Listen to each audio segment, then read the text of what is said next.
Hey guys, Corey Coria here. Welcome to Blue Talks, and I hope you enjoy this video.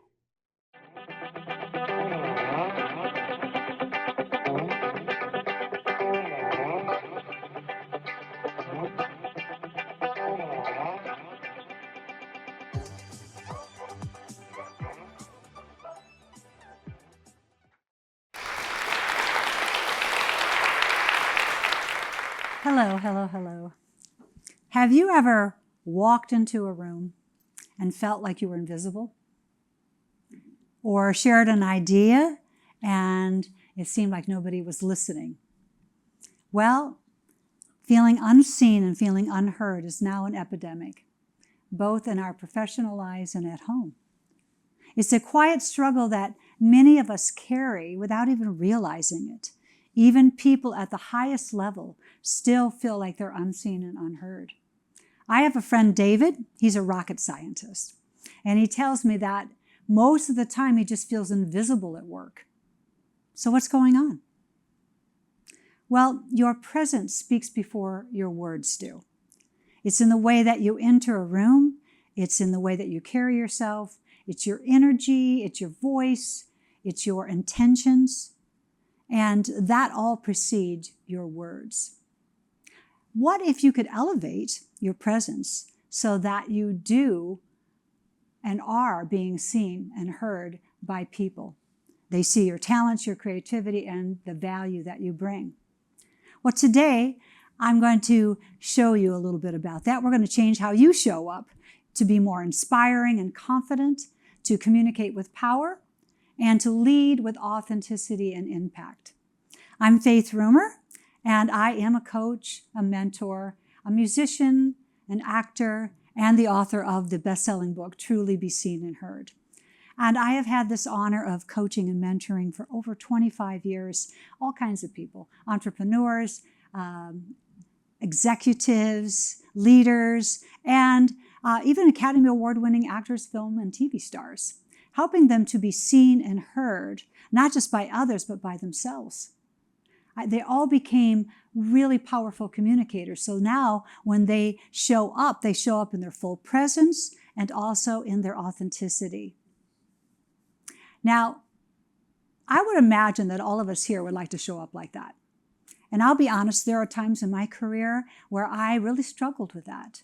Even leaders at the highest level still struggle with showing up with presence. They show connecting with their audience and connecting with their teams and then inspiring their audience. They often struggle with that, and that's one of the things that one of my clients, JP, was struggling with. Now, JP in 2020 became the CFO of one of the largest software companies in the world. And it was his responsibility to lead and to inspire and motivate his sales teams. But he also had to present the company financials in meetings and in corporate events, worldwide corporate events. JP's had all of the expertise in the world, but his presentation wasn't landing. So I was called in to work with him, and we were working on the presentation of the quarter company financials. If you've ever been in one of those presentations, you know that it's a lot of numbers and a lot of data. And I'll be honest with you, at that time when I was working with him, I had no clue about what most of that what those financial terms meant. So here I was busy just Googling on my phone some of these terms so I could keep up with him. And what I discovered was that underneath all of that data is the story of the company's financial success and their future. Now, some of it was good news, and some of it not so good. So we worked through the presentation, and I noticed that JP was really very, very distressed about how to present these not so good news. He didn't think that it was landing the way he wanted it to. He knew the company was moving in a good direction, but this was really bothering him. He had a lot of anxiety about it. So after we finished his first run through, I said, let's go back up to the top. That place where you talked about the company's new direction and its new purpose. I said, tell me about that. And as he started to speak about it, he just lit up And he had all this brand new energy. And it was clear that JP really believed in this new energy, this new direction that they were going into. So I asked him, what is the one thing that you want your team to feel about this new direction? And he said, honestly, I want them to believe that it's a powerful direction, that we're moving towards something meaningful. It's not just numbers on a slide. I said, that's it. That's your North Star. That's your why. When you speak from that place, you light up. There's a new energy about you. Let's make that the heart of your presentation. He agreed, and everything fell into place.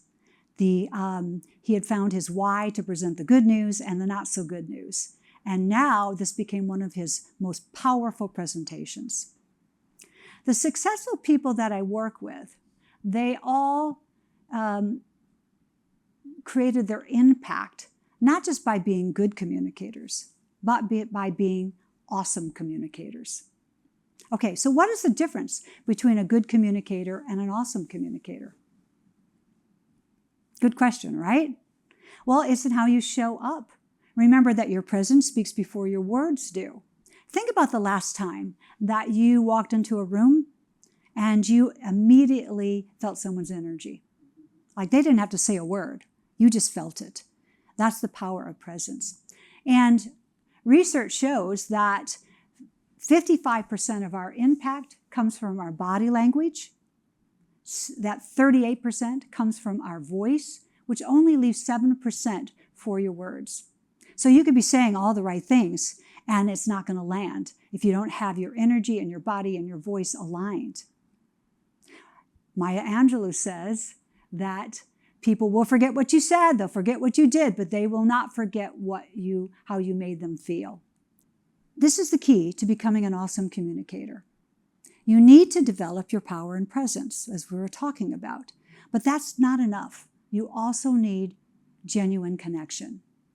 And that is my awesome communicator formula: power and presence plus genuine connection. Now, when you work on your power and presence, when you're focusing on that, you are going to be harnessing the energy in your body. You'll be developing your voice, and you'll then be creating a commanding presence.